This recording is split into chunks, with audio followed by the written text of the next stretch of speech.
Nunca imaginé que a mis 53 años sería la exótica tentación de mi alumno. Siempre pensé que mi vida estaría marcada por la madurez y la discreción que acompañan a los años.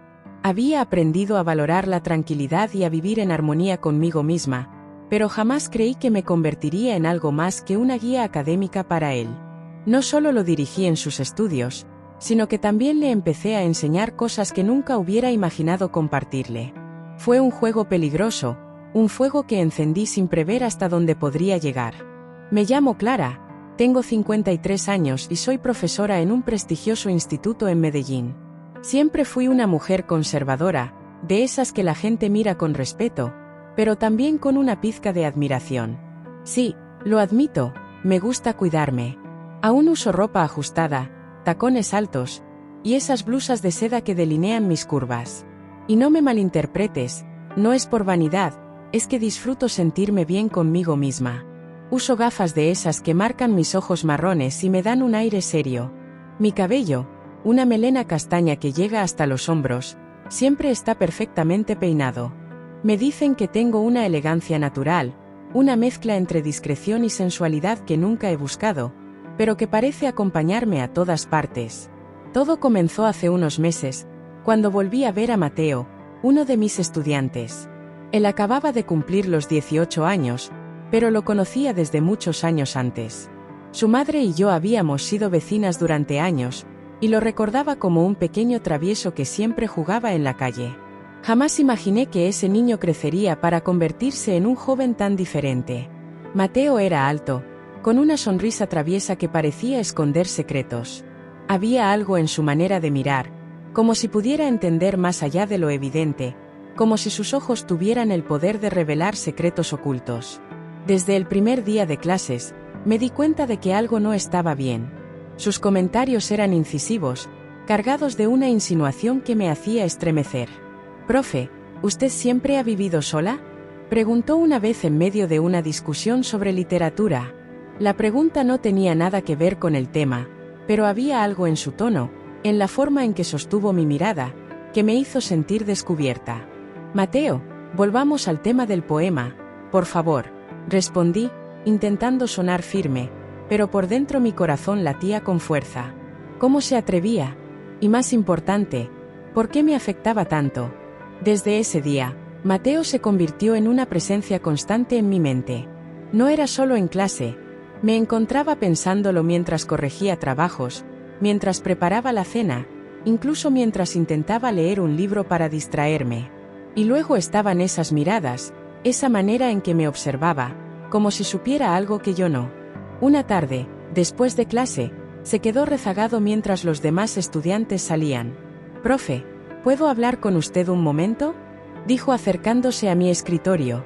Había algo en su voz que me hizo sentir un escalofrío. «Claro, Mateo, dime», respondí intentando sonar tranquila. «Solo quería decirle que no está sola en esto», dijo con una sonrisa que no logré interpretar. Antes de que pudiera responder, salió del salón, dejándome allí confundida y con el corazón en un puño. En esto, me repetí una y otra vez esa noche. Su comentario no tenía sentido, pero no podía sacarlo de mi mente. Las cosas solo empeoraron cuando comencé a recibir mensajes anónimos. Al principio eran sutiles, frases como «la verdad siempre sale a la luz» o «todos tenemos secretos». Pero luego se volvieron más personales. Una vez, al llegar a casa, encontré una nota pegada en mi puerta que decía: «Nos vemos mañana en clase». Podría haber sido de cualquiera, pero no lo sentí así. Sabía que era él, Mateo. Y aunque me aterraba, también había algo en todo esto que despertaba una parte de mí que había estado dormida durante años. Una noche, mientras corregía exámenes en mi sala, mi teléfono sonó. Era un mensaje de un número desconocido. «Pensando en mí», decía. Mi corazón casi se detuvo. Intenté ignorarlo, pero entonces llegó otro. «Porque yo no puedo dejar de pensar en usted». Tomé el teléfono con manos temblorosas y escribí: «¿Quién eres?». La respuesta llegó casi de inmediato: «Usted sabe quién soy». Los días siguientes fueron un torbellino. Mateo continuaba desafiándome en clase con comentarios que parecían inofensivos para los demás, pero que yo sabía estaban cargados de significados ocultos. Y luego estaban esos momentos en los que me encontraba a solas con él, como aquella vez en el pasillo cuando me detuvo y dijo: a veces, las personas no son tan diferentes como creen. Me lo dijo suavemente, pero el impacto de sus palabras fue devastador. Finalmente llegó el día en que todo cambió. Era viernes y había una reunión de profesores que se extendió hasta tarde. Cuando regresé al instituto para recoger unos papeles que había olvidado, lo encontré allí, en el estacionamiento. Estaba apoyado contra su moto, con esa sonrisa que ya había aprendido a temer y desear al mismo tiempo.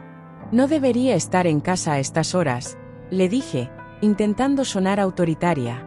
Estaba esperando para asegurarme de que llegara bien, respondió acercándose un poco más. Su proximidad era intoxicante. Podía oler su colonia, sentir el calor de su cuerpo. Mateo, esto tiene que parar, dije, pero mi voz sonó más débil de lo que quería. No puedo, respondió mirándome directamente a los ojos.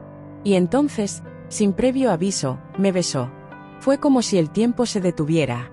Por un instante intenté resistirme, pero luego algo dentro de mí se rindió. Todo el miedo, la confusión y el deseo acumulados durante semanas convergieron en un momento electrizante.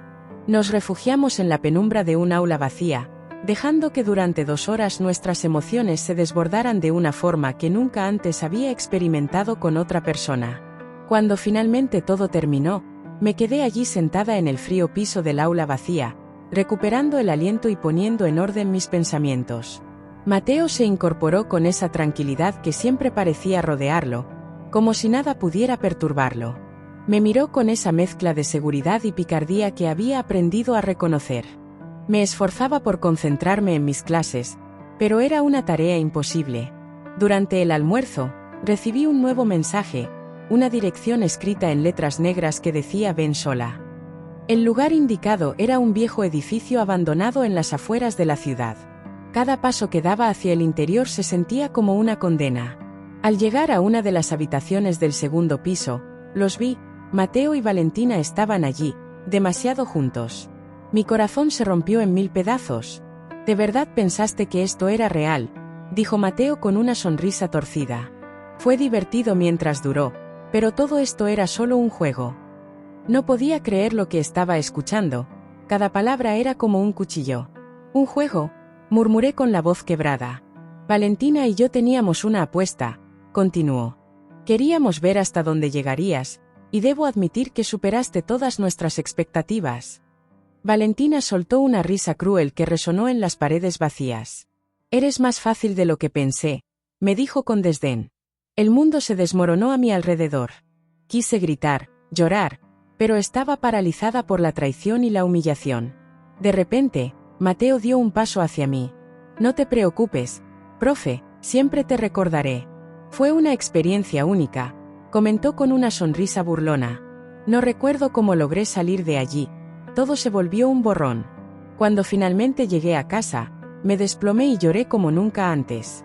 Pero mientras las lágrimas caían, algo dentro de mí comenzó a endurecerse. No permitiría que me destruyeran, no después de todo lo que había sacrificado.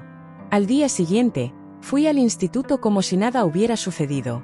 Sabía que Mateo y Valentina estarían allí, y no les daría la satisfacción de verme derrotada.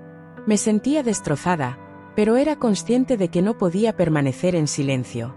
Reuní toda la evidencia que tenía, los mensajes, las fotos e incluso las grabaciones de las cámaras de seguridad que había instalado en mi hogar. Con todo eso en mano, me dirigí a la dirección del instituto. No solo denuncié a Mateo y Valentina por su conducta inapropiada, sino que también admití mi error. Sabía que tendría que enfrentar las consecuencias, pero también comprendía que era la única forma de recuperar mi dignidad.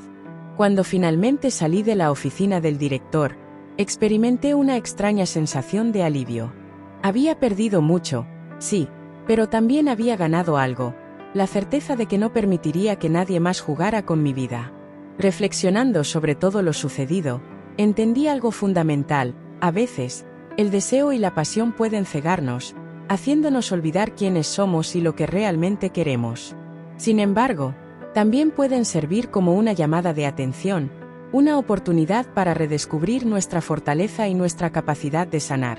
Al final, Lo único que realmente poseemos es nuestra dignidad, y esa nunca volverá a estar en juego.